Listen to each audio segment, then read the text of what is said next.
Síndrome de Guillain-Barré. La patología principal en el SUB es una desmielinización inflamatoria aguda que altera la conducción saltatoria y ralentiza o bloquea la conducción nerviosa.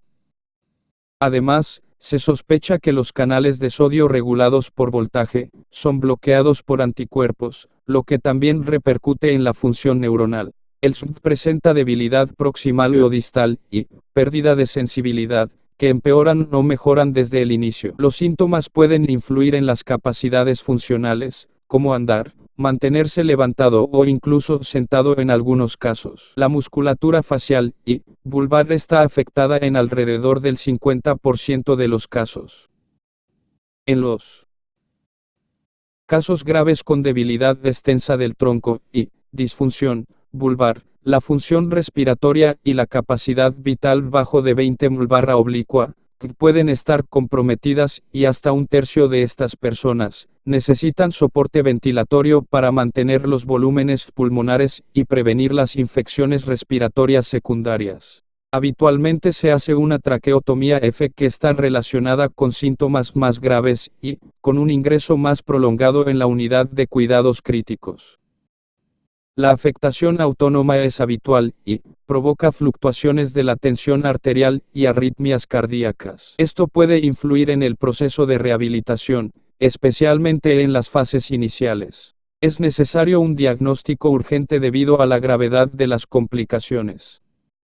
Los análisis de sangre muestran elevación de los anticuerpos de inmunoglobulina en el 25% de los casos, y se observa elevación de las proteínas en el líquido cefalorraquídeo, en el 80% de las personas con SUB, aunque es posible que no sea evidente en la primera semana. Los estudios de conducción nerviosa muestran un descenso de la velocidad de conducción y un bloqueo parcial de la conducción por la desmielinización, aunque es posible que no estén presentes en las fases más iniciales. Además, si hay pérdida axónica, se observa un descenso del PAM.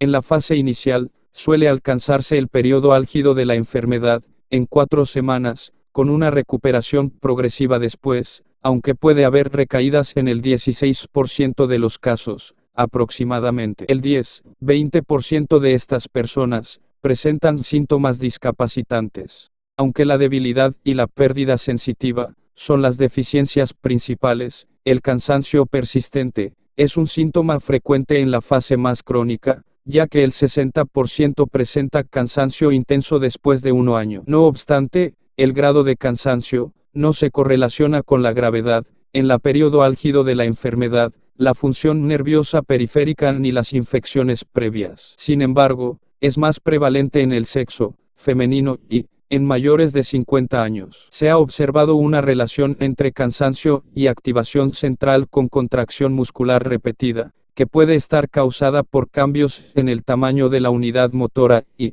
por el patrón de mielinización durante la recuperación del SUB. Un estudio de tratamiento con un agonista del receptor NMDA mostró que este fármaco no mejora el cansancio en las personas con SUB, a pesar de ciertos indicios de su eficacia en otras enfermedades neurológicas. El dolor es frecuente en el 89% de las personas con SUB, a menudo tan intenso que puede precisar analgésicos, opioides o antidepresivos, como la gabapentina o la carbamazepina. El dolor se origina a menudo en las articulaciones y en los músculos, pero también puede haber hiperestesia.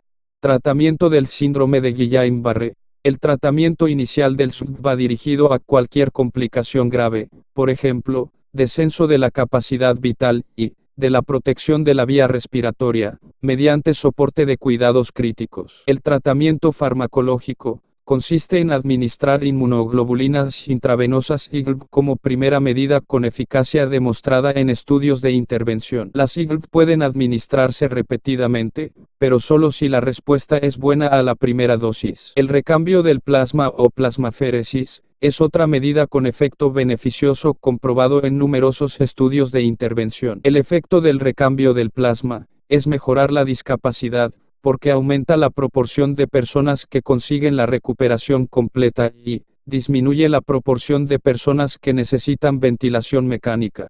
Esto provoca un fallo de conducción, desmielinizadón crónica y ralentización de la conducción. Un aumento compensador de los canales de sodio regulados por voltaje en la porción desmielinizada de la zona permite la propagación del potencial de acción, pero con una conducción saltatoria más lenta. No hay estudios sobre la eficacia de las técnicas de rehabilitación en el SUN. En la actualidad, la intervención está basada en la experiencia adquirida en otras enfermedades neurológicas, aunque se reconoce la necesidad de tratamiento. La fisioterapia en la fase aguda se concentra en intervenciones respiratorias y en prevenir las complicaciones secundarias. Los tratamientos respiratorios incluyen técnicas de expulsión del esputo y ejercicios para mantener los volúmenes pulmonares y de respiración, si la persona es capaz de colaborar. Otras intervenciones recomendadas son la movilización precoz, protección con férula, posición, estiramientos para mantener la amplitud de movimiento articular y ejercicios para mejorar la fuerza y la resistencia.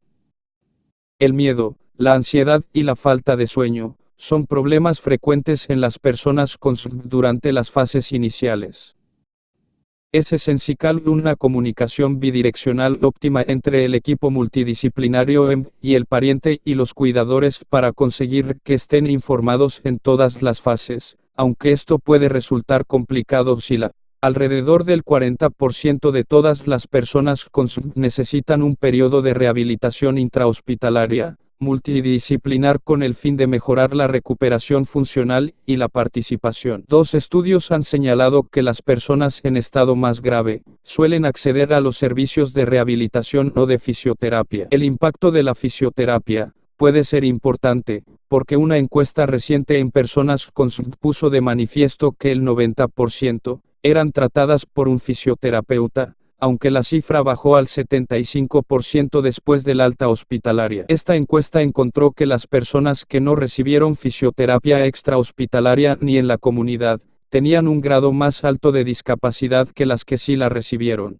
Polineuropatía desmielinizante crónica. Las polineuropatías desmielinizantes crónicas pueden ser adquiridas o congénitas, y tardan más de 8 semanas en desarrollarse. 2 de las causas más frecuentes son la inflamatoria y la genética, y se describen en esta sección. La eficacia de la rehabilitación de las polineuropatías crónicas se analiza con un caso clínico al final del capítulo. Polirradiculoneuropatía desmielinizante inflamatoria crónica. La polirradiculoneuropatía desmielinizante inflamatoria crónica, que es la neuropatía desmielinizante crónica, adquirida más frecuente y afecta a alrededor de 3 por 100.000 personas. Es más frecuente en adultos entre 40 y 60 años, con una prevalencia ligeramente superior en el sexo masculino. La PRIC tiene similitudes con el SUN, porque es una neuropatía mediada por la inmunidad. Presenta desmielinización multifocal predominante en las raíces nerviosas raquídeas, troncos nerviosos proximales y plexos con distribución irregular de la desmielinización y algunos infiltrados inflamatorios. No hay predisposición genética, aunque varios estudios han sugerido un episodio infeccioso o una vacuna en las semanas previas al inicio de la neuropatía. La mitad de los pacientes, aproximadamente, tienen anticuerpos contra la glucoproteína asociada a la mielina y una concentración alta de proteínas en el CR. Presentación de la polirradiculoneuropatía desmielinizante inflamatoria crónica. La evolución y la presentación de la PDIC son muy variables. Puede ser crónica progresiva o recurrente, remitente. Los estudios electrofisiológicos muestran ralentización y bloqueo de la conducción, que indican una neuropatía desmielinizante adquirida. Los hallazgos de bloqueo de la conducción dependiente de la actividad, en la PDIC, pueden tener trascendencia funcional, porque la paresia puede aumentar con el uso repetido. Las formas recurrentes de PDIC suelen tener mejor pronóstico que las formas progresivas, pero el factor pronóstico más fiable es el grado de pérdida axónica secundaria. A diferencia de algunas otras polineuropatías, la PDIC no depende de la longitud, es decir, están más afectados los nervios más largos. Es principalmente una neuropatía motora que puede afectar a músculos distales y proximales, aunque los más débiles suelen ser los músculos distales del tobillo. También puede haber una deficiencia sensitiva y, en algunas variantes, una ataxia sensitiva. Aparece debilidad simétrica y cambios sensitivos en las extremidades durante más de 8 semanas, lo que la distingue del SUB. La mayoría de estas personas tienen reflejos tendinosos ausentes, y el 4-15% pueden presentar parálisis facial. Las personas con PDIC refieren problemas de movilidad y de equilibrio, pero pocos estudios han analizado las consecuencias de las deficiencias físicas. En un estudio sobre la función física, cerca del 50% de las personas señalaron que las peores consecuencias de la PDIC eran las dificultades de equilibrio y al andar. Este mismo estudio encontró déficit en las puntuaciones de equilibrio, en la prueba de levantarse y andar en la destreza manual y en los apartados de función física del cuestionario SFT 36 sobre el estado de salud.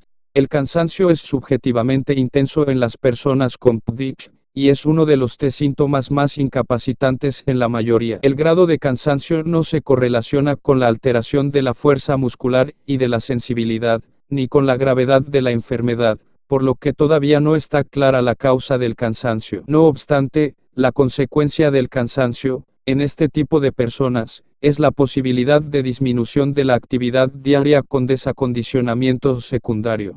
Tratamiento de la polirradiculoneuropatía desmielinizante inflamatoria crónica. Se han logrado efectos beneficiosos en la presentación de la PDIC, con corticoides, inmunoglobulinas intravenosas y recambio de plasma, pero son necesarios durante un periodo prolongado, lo que puede resultar problemático. El tratamiento crónico con corticoides tiene efectos colaterales considerables, las IGLB son caras y el recambio de plasma es incómodo para el paciente. La respuesta al tratamiento está determinada por factores como el grado de pérdida axónica. La evaluación del grado de mejora puede estar